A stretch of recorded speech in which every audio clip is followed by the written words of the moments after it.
Justement, on va continuer, nous, à parler patrimoine en quelque sorte, dans un tout autre genre. Figurez-vous que les flippers font en ce moment leur grand retour dans les cafés et chez les particuliers qui en achètent ou en louent comme objet de déco. De nouveaux modèles sortent même chaque année. Alors vous allez voir que ça n'est pas donné pour s'en offrir un.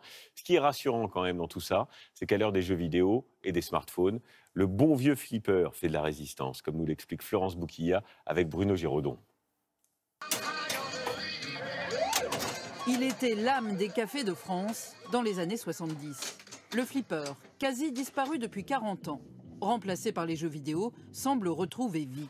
Les cafés le redécouvrent et les nostalgiques y trouvent leur compte.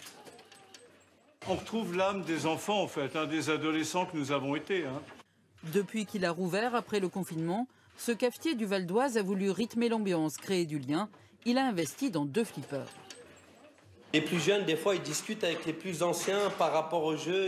Ils racontent un peu leur vie, entre guillemets, comme quoi, quand ils étaient plus jeunes, ils jouaient à tout ça.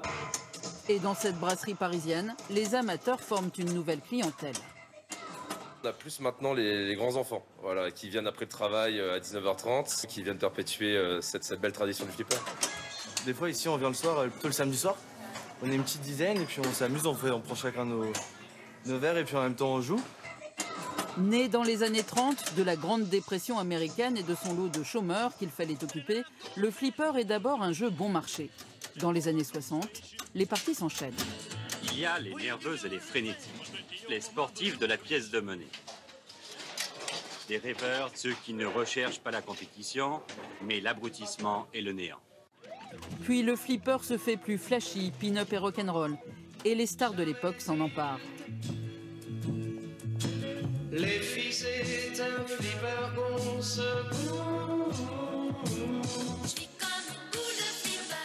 La boule de flipper draine des fans célèbres et éclectiques, du chanteur Renaud